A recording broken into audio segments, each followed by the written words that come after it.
y recibimos a una invitada de lujo. Hace rato la estábamos esperando. Ella es la maga de la proyección educativa que necesitamos nosotros para que nos favorezca en cuanto a digamos, el resultado y de crecimiento, de desarrollo, porque uno tiene que educarse primero para dar los siguientes pasos. Y Sofía Scheidt sabe mucho de esto y justamente busca ella reactivar el protagonismo de la vicepresidencia, porque ella es precandidata a vicepresidente por la chapa del querido José Luis Chilavert. O sea, la chapa está conformada por José Luis Chilavert y esta señora que ahora nos saluda, Sofía Scheidt. ¿Cómo te va? Buen día, Bruno, y a toda la audiencia. Gracias por permitirme este espacio y siempre es un gusto estar contigo y con todo tu equipo. No, yo sé que hiciste maravillas para estar acá hoy porque estás activando en política y saliste de tu mundo, digamos, tecnológico, de estar ahí frente a las computadoras y ese tipo de cosas. ¿Y cómo fue que llegaste a esto de la política y ahora al cargo o sea, te están queriendo ubicar en la vicepresidencia, llegado el momento, ¿verdad? ¿Qué es lo que estás haciendo y cómo ves la política desde tu óptica hoy? Es así, Bruno. Yo no vengo del sector político. Sí, claro. Yo vengo del sector privado, vengo del sector de generación de riquezas, vengo de un sector académico, vengo de un sistema altamente innovador que es la educación en línea. Y eso hace posible que tenga datos reales de cómo está nuestro país. Entonces, a ver, yo hoy día estoy haciendo política partidaria dentro del Partido de la Juventud, porque junto a José Luis Chilavert no solamente hemos diseñado la estrategia país y ejes fundamentales que te voy a comentar enseguida, y sí también estuvimos trabajando toda la lista a nivel país de los diferentes candidatos. Aprendí, fue una experiencia sumamente fuerte. ¿Por qué? Porque es como que hay un tiempo donde se mezcla la política tradicional de estructuras, con todo respeto a algunas personas, pero las grandes estructuras son prebendarias y clientelares todavía.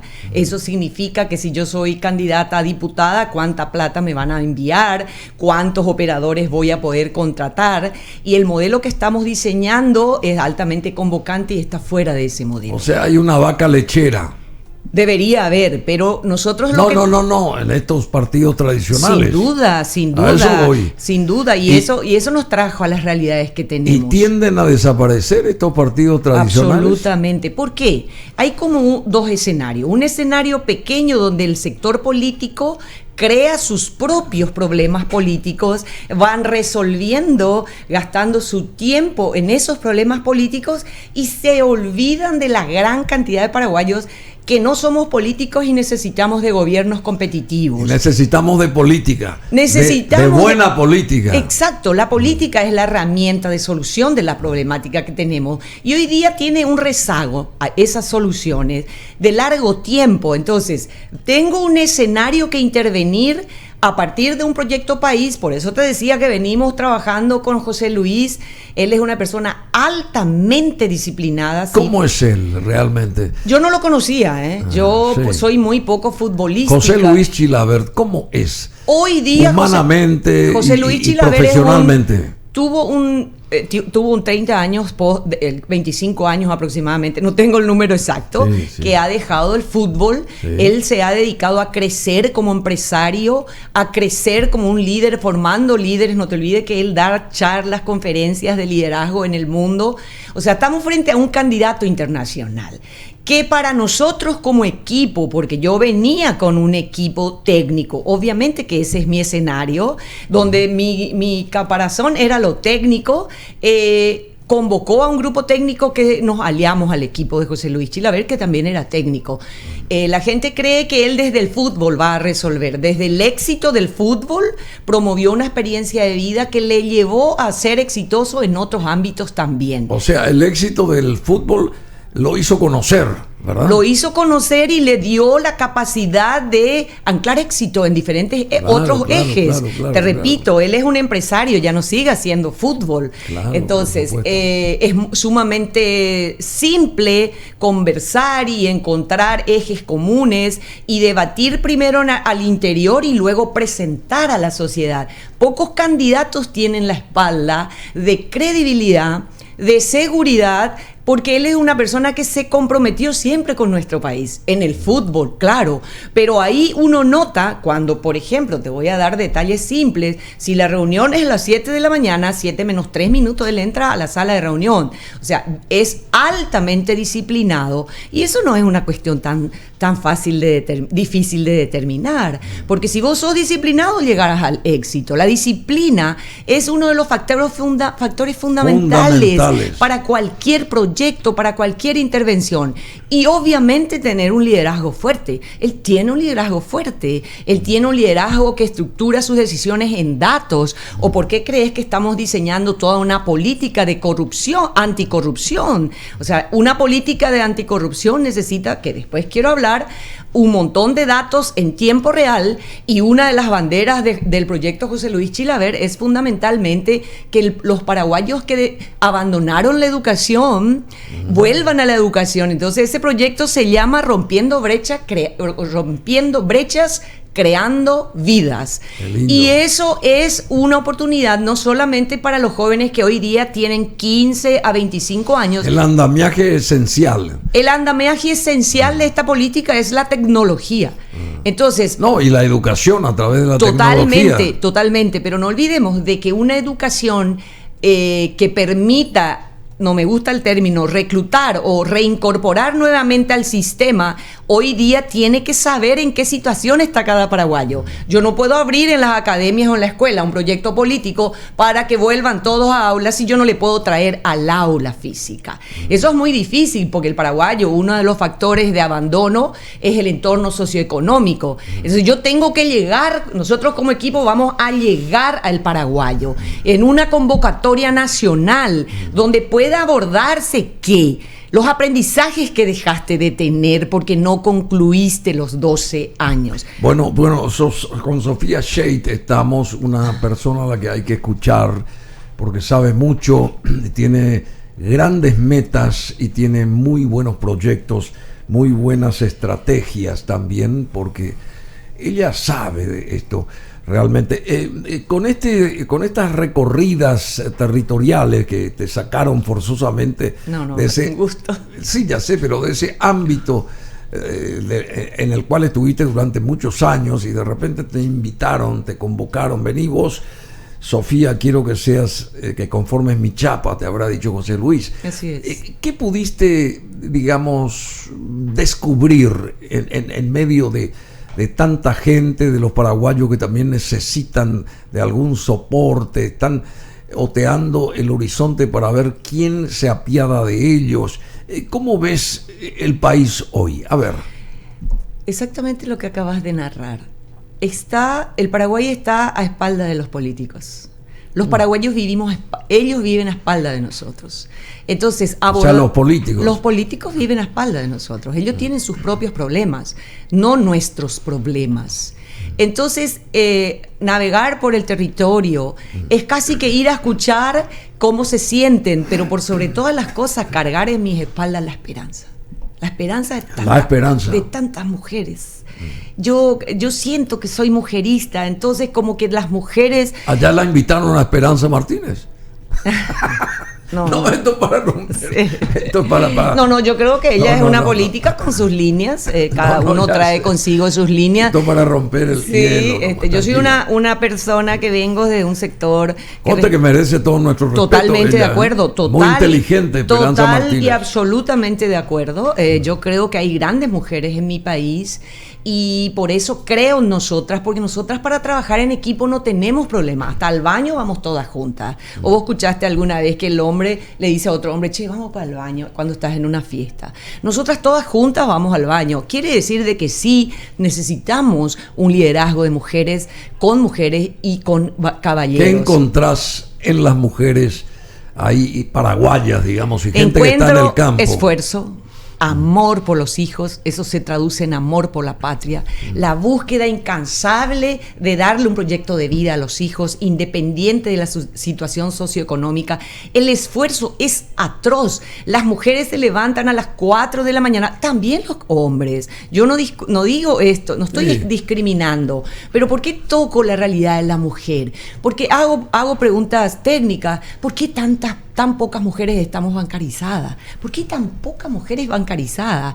Eso significa que tengo que tener un ojo clínico en encontrar líneas que convoquen a mujeres y a varones. Eso no significa que una política pública va a discriminar. La política pública aborda a todos los paraguayos, pero yo como mujer voy a tener un foco especial, porque si no, ¿para qué José Luis me pone como vicepresidente? Justamente yo estoy segura que una de las variables que a él le llevó es mi cercanía con las mujeres. No, y la visión mujer que se tiene que tener también, por supuesto. Mira, Bruno, si nosotros tenemos mujeres con un... te voy a dar un dato atroz. Somos el segundo país de embarazo infantil. ¿Ah, sí? Entonces, quiere decir, segundo país de embarazo infantil. No te estoy hablando de embarazo adolescente. Desde los 10, 11 años hay embarazadas. ¿Por qué? Porque necesitamos generar una atención especial en el entorno socioeconómico de nuestras mujercitas, de todas nuestras mujeres. Yo conozco a mujeres que, por ejemplo, les abordo vendiendo esta artesanía étnica. Sí, talentosísima, de mujeres para otras mujeres. Me dice, señora, yo con esto hoy gané 250, que es mi semana, que pago la universidad de mi hija, por ejemplo, en Canindeyú, que está estudiando inglés privado. O sea, ¿a qué voy? Si yo doy un enfoque de mujeres, es porque obviamente el enfoque integral se está dando, pero necesitamos una oportunidad en donde la mujer se visibilice. ¿No te imaginas la cantidad de mujeres candidatas que tenemos? Sí, che. Muchísimas mujeres talentosísimas. Nuestra candidata, que no voy a dar, porque ellas tienen que lanzarse, la candidata a gobernadora de Ciudad de Alto Paraná es mujer, la candidata de Central es mujer, y nosotras nos reunimos entre mujeres, acordamos cuestiones, nos reunimos con los caballeros, acordamos cuestiones. Es como que tenemos un pacto entre mujeres, porque las mujeres son importantes en este nuevo proyecto político del Paraguay, que está trabajándose desde 4 ejes fundamentales. ¿Cuáles son esos ejes? Los 4 ejes fundamentales que diseñan la estrategia país del gobierno José Luis Chilavert obedece a 4 factores del crecimiento económico. ¿Cuáles son? El factor fundamental económico que vamos a atender es el factor físico. El factor físico obedece a rutas, a aeropuertos, a fábricas, a mecatrónica, a robótica, que significa eso de invertido para generar crecimiento económico. Estamos un poco mal en infraestructura de conectividad. Estamos mal.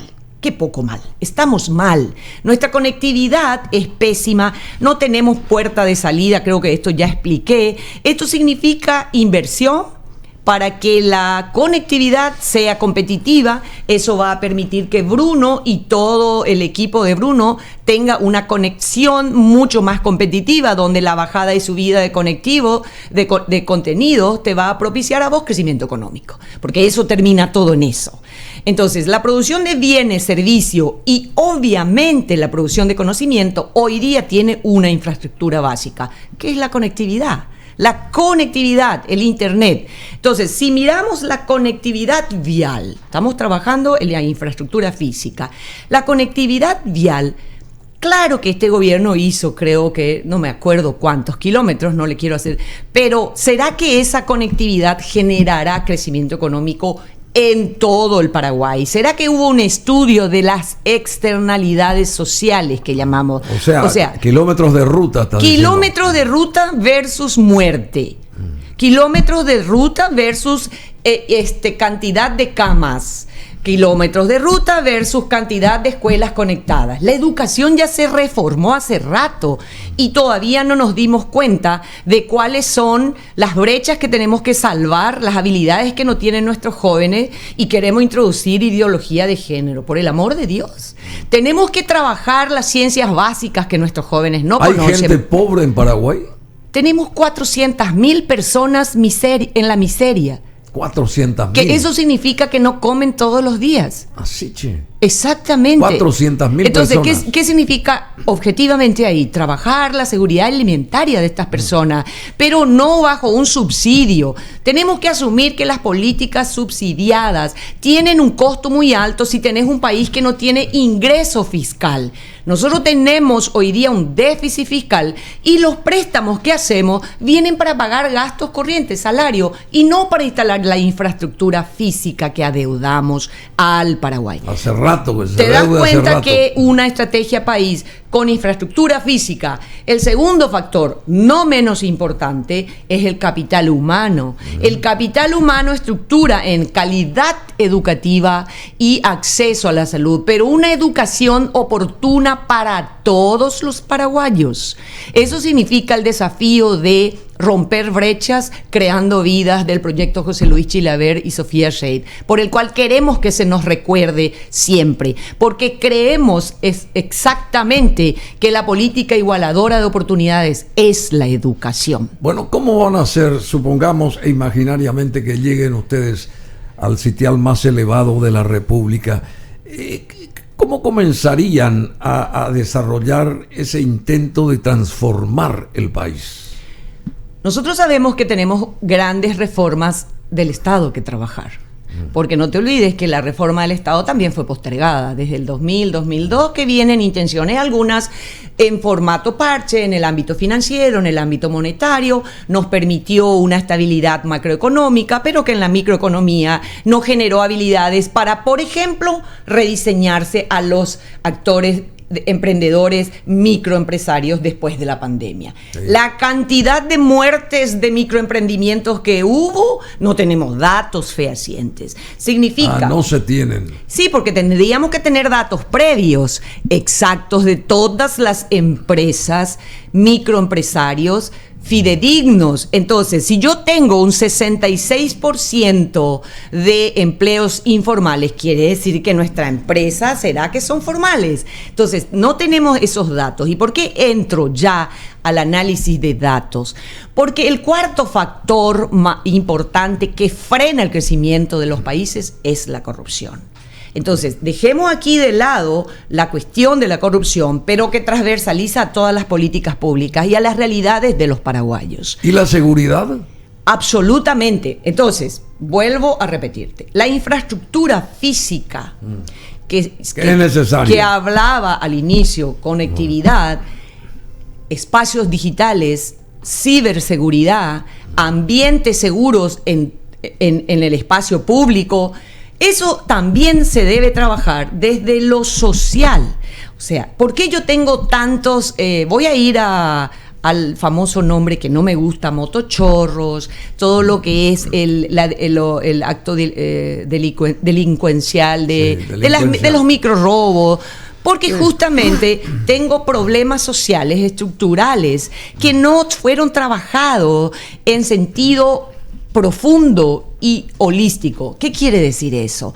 Si yo tengo bolsones de pobreza que no fue abordado en 10 años y creo que desde una política de subsidios con 300.000 guaraníes voy a sacar a una familia de la pobreza, estoy equivocada.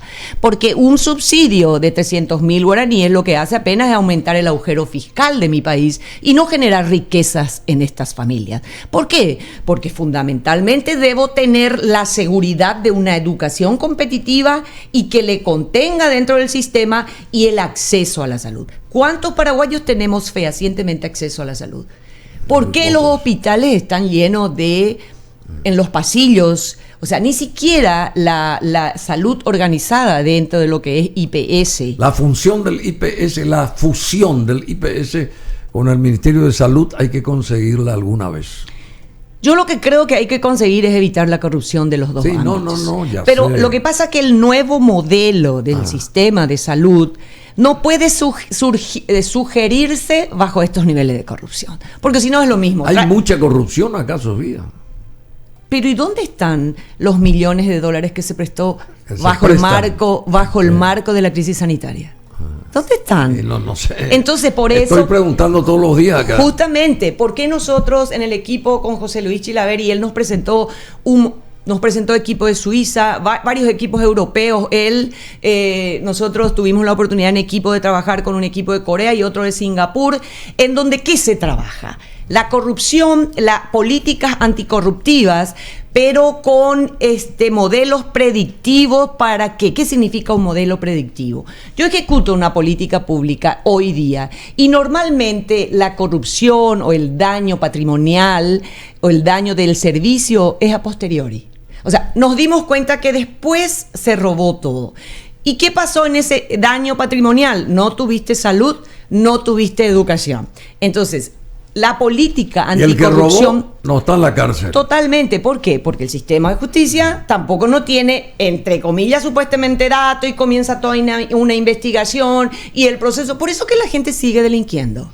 Decime, un gerenciamiento, Paraguay a través de un gerenciamiento, no de una presidencia como la conocemos, un gerente que pueda administrar, digamos, los ministerios que tienen que ser reducidos en cantidad también y potenciados en calidad, un gerente que pueda hacer ese trabajo y si no marcha el gerente se lo cambia y viene otro. ¿No se podría instalar eso en un nuevo sistema de cómo desarrollar un país así? Absolutamente, eso es lo que buscamos y ese es el marco del diseño de políticas anticorrupción, que todavía no le pusimos nombre como le pusimos a la educación, porque todavía estamos trabajando a nivel territorial, incluso con las academias, de cómo enseñar compras éticas, por darte uno de los compras puntos. Éticas. Exacto, en las academias de economía, en las academias de políticas públicas, en las academias de políticas sociales, porque la corrupción hoy día es endémica, no tiene partido, se naturalizó. O sea, robar es casi que natural, pero robar es robar. Decime, entonces, aquella pregunta... ¿Cuánta cantidad de dinero podríamos nosotros ahorrar si se orquesta mucho mejor la administración de un país nuevo al que aspiramos? ¿Cuánta cantidad de dinero? En datos del Banco Mundial y de otros organismos, el robo explicitado o la malversación explicitada es de $1.600 millones año. Un poco más de lo que metemos en educación, que es 1.000 millones, 1.200 millones. Se roba, desaparece. Se roba más de todo lo que nosotros metemos en educación. ¿Y a dónde va eso? A ver, me hiciste una pregunta anterior y quiero retomarla, porque es sumamente importante. Porque el que me escucha probablemente diga de que tenemos frente a un gobierno altamente tecnocrático y no es así. Para que un gobierno tenga gobernabilidad, para que un gobernante tenga gobernabilidad, para que José Luis tenga gobernabilidad, necesita obviamente de trabajar datos. Porque si yo tengo datos, ¿con qué negocio? Porque todo el sector político no se va a transformar a ser digital de buenas a primeras. ¿Por qué hablo de lo digital? Porque hoy día ordenar datos es la herramienta política. Ordenar datos, gobernar bajo datos. Entonces, todos pueden decir, sí, Paraguay tiene datos en todos los ministerios. Concuerdo, pero son datos que no están estructurados para trabajar una política de anticorrupción. Claro que sí, Sofía, tenemos en contrataciones todos datos separados, porque si teníamos política anticorrupción... Departamento de estancos. Sí, pero también sigue habiendo, escucho, y espero que alguna vez la justicia tome cuenta de las empresas de portafolio, de las que se crean, y eso tengo desde que hago política. Desde que diseño política escucho esto. ¿Qué ocurre hoy día con el recurso que tenemos? La principal herramienta política que tiene un gobierno es el presupuesto. Claro. Si yo no tengo dinero, voy a comenzar a tener déficits sociales, que no es de ahora. Los déficits sociales tienen muchísimos años en Paraguay. Se arrastran. Entonces, además de crecer la demografía, tengo más paraguayos, a pesar de que muchos paraguayos tienen como meta al Silvio Pettirossi, salir de Paraguay. Cada día se escapan talentos de Paraguay porque no creen ya en el sector político, porque yo tampoco creo soy una cabeza dura que creo que el Paraguay tiene talento, oportunidades, es un país de naturaleza rica, pero con grandes bolsones de pobres. Eso significa que la política no está cumpliendo con su rol. Y te repito aquello que preguntaste, un gobierno tecnócrata, o sea, que haga todo desde la tecnología y tampoco es eficiente. El gobernante debe tener el dato en tiempo real, no a posteriori para que después se vea que la gobernación tal malversó tales y tales recursos, tiene que actuar el sistema jurídico y ahí se perdió los 5 años. ¿Por qué nosotros abogamos por tener datos inteligentes? Pongo otra palabra aquí. Porque la construcción de estructura de datos en los diferentes ministerios ya tiene que tener viso de una interfaz que interopere, o sea, que el dato de salud, el dato de educación y de otros ministerios afines a esta política se concatenen, conversen. Sí, más todavía. Claro. Exacto, que conversen porque este es un modelo predictivo. ¿Qué significa? Yo puedo determinar la corrupción antes de que ocurra. No yo, de esa forma trabajan los países serios. Argentina tiene, a pesar de la corrupción, Brasil, Chile, Colombia. Todos tienen. ¿Por qué? A partir de un sistema integral de información que nos hace falta tener por prerrogativas constitucionales, porque los datos hoy día es oro. Entonces, yo voy a contratar una empresa internacional no voy a dar marca, no. ¿Por qué? Porque los datos es soberanía. El país debe ser dueño de sus datos. Entonces, ese es el pilar de políticas de Estado, a presente y futuro. El que venga va a tener datos organizados acorde a las ejecuciones de tal o cual gobierno. Pero los datos en donde vamos a intervenir van a ser los paraguayos. O sea que ustedes están en contra de la Agenda 2030, por ejemplo. No hablen, o sea, la Agenda 2030 son unas líneas políticas que en realidad yo creo que hoy día está contaminado ideológicamente. Yo lo que te estoy hablando es un gobierno autónomo, un gobierno con soberanía de datos, un gobierno donde por ejemplo, en la educación... Porque supuestamente la educación nos van a manejar desde afuera, no acá. Y para eso tenemos que tener que los padres tengan los datos de qué aprendió su hijo, de cómo aprendió y para qué aprendió en tiempo real. Con eso resolvemos la intención o la real intención de adoctrinamiento que pueden venir de afuera o de adentro. No te olvides que acá hay actores que toman decisiones con relación a préstamos y a donaciones. Por eso necesitamos soberanía de datos. Así como nosotros vamos a trabajar un software para apoyarnos en la política anticorrupción, ya tenemos diseñado la política que te acabo de decir de cómo aprenden. ¿Qué aprenden? No te olvides. ¿Qué aprenden nuestros niños? Vos como la mamá y el papá, ¿le interesa saber qué aprende? Obviamente. Yo como mamá quiero saber qué aprende mi hijo. ¿Cómo aprende? Significa qué modelos pedagógicos, con qué interfaz de tecnología yo puedo llegar a que él aprenda ciencias, aprenda comunicación, aprenda matemáticas y que la madre en tiempo real a la tarde pueda saber qué contenidos consumió su hijo. ¿Eso es posible? Eso es sumamente posible y sumamente urgente para que después no nos peleemos con doctrinas de afuera que pueden sí venir a cambiar la cultura de los paraguayos, pero no olvidemos de que hay una brecha, hay un déficit de aprendizaje que es fundamental para que vos seas libre en tu pensamiento creativo. Bueno, Sofía Scheidt es doctora en educación y magíster en gestión educacional. Lanza su candidatura a la vicepresidencia de la República, asumiendo el compromiso de que es posible no solo mejorar las políticas públicas del país, como la construcción de una nación mejor, sino también con la clara idea de reactivar el rol del segundo al mando a través de una estrategia país, el rol del segundo al mando, y dejar de lado la errónea idea de que el vicepresidente se reduce a acompañar como florero al presidente de la República. Y el plan de trabajo de Sofía Scheidt pretende también desarrollar con su equipo una estrategia país sostenida la misma por 4 factores para llevar al crecimiento económico, teniendo en cuenta que actualmente Paraguay cuenta con un modelo que no genera bienestar. Bueno, hay un montón de cosas que tenemos que ir descubriendo de todo esto y tenemos que concienciarnos acerca de todo lo que ustedes están planteando, sí. Sofía, y lo incluyo a José Luis también acá, que quisiera que venga. Dale.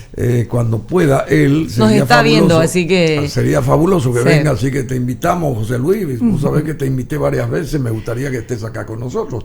Bueno, Sofía, tengo otro invitado que ya nos está esperando, pero te invito nuevamente a que dentro de la agenda tuya, que es tan estrecha, digamos, o sea, tenés poco tiempo porque es tan difícil de cumplir y tan estrecha en tiempo de poder salirte de la misma, que te acuerdes de que acá te espera un programa, tanto en televisión como en radio, en redes sociales, y podés vos expresar todas tus ideas, que es lo que nos gusta mucho, ¿verdad? Bruno, muchas gracias a vos y a tu equipo. Sin duda necesitamos de comunicar y casi, como acabas de decir, casi que profesar este nuevo modelo. Porque nos han hecho creer de que el que ostenta el poder tiene derecho a hacer lo que quiere con nuestros recursos. No olvidemos que desde los impuestos pagamos toda la educación que tenemos, pagamos la pésima salud que tenemos, porque eso sale de nuestros impuestos. Pésima salud, sí. Entonces, si nosotros queremos un país ordenado, bajo políticas públicas innovadoras, porque intervenir la realidad que tienen los paraguayos no es tan simple, es demasiado multisectorial. Entonces, para que yo sea efectiva e innovadora, necesito de datos. Y esos datos me pueden dar modelos predictivos que se deben diseñar para el Paraguay y del Paraguay, para los paraguayos. Claro, probablemente con inteligencia de o coreano o extranjero, pero los datos y los criterios de referencia debe ser de los paraguayos. La soberanía hoy día es tener vos ser dueños de tus datos, no las multinacionales. A eso iba, pues. Entonces, totalmente. Con lo de la Agenda 2030. Sí, yo creo, Bruno, que Paraguay tiene talento. Este es un proyecto político. José Luis es un candidato internacional y gracias a eso él atrae talento del mundo para resolver nuestras problemáticas y por sobre todas las cosas talentos paraguayos. Tenemos muchísimas personas en los equipos técnicos que se acercan, a quienes agradezco enormemente porque están dando su tiempo desde incluso antes de que los equipos se anclen conjuntamente, ambos equipos. Entonces, quiere decir que los paraguayos podemos resolver nuestros problemas. Podemos. Lastimosamente, la política dejó de ser una herramienta de solución a los problemas del Paraguay. Así dejó de ser. Y bueno, pero ustedes tienen que crear un nuevo sistema, entonces. Exactamente, por eso te decía de profesar esta estrategia país, de cuáles son los ejes que tenemos que invertir. ¿Y tu departamento Itapúa cómo está? ¿Te sigue?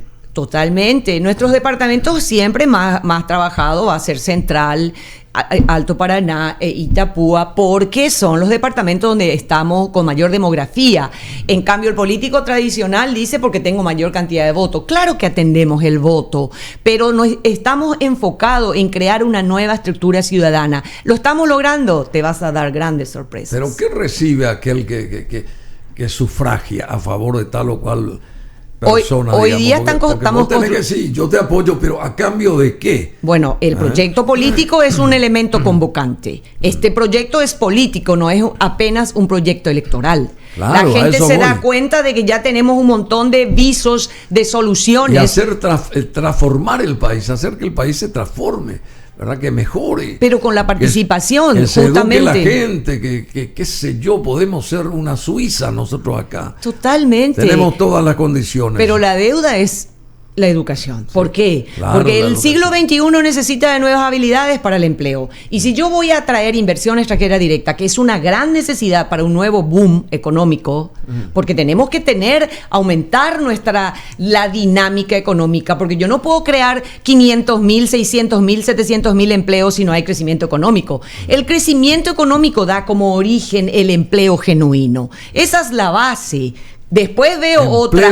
genuino. Totalmente. Si yo creo es lo mismo que en tu casa. ¿Qué haces vos cuando tenés menos dinero? Cuando lo que haces es reducir tus compras, agarrás, nosotros como mamá decimos, bueno, todo lo superfluo voy a reducir, y el Paraguay necesita de ese lado también. Y hay que ajustarse al cinto. Por el egreso tenemos que ajustar un montón de cosas. Ahí Bueno, está la mayor cantidad de corrupción. Ajustarse el cinto. Bueno, muchísimas gracias, Sofía Scheidt. Saludos a José Luis Chilabert, el grande, gran amigo, lo consideramos por supuesto y le deseamos lo mejor a él y a todo el equipo de ustedes, ¿verdad? Gracias.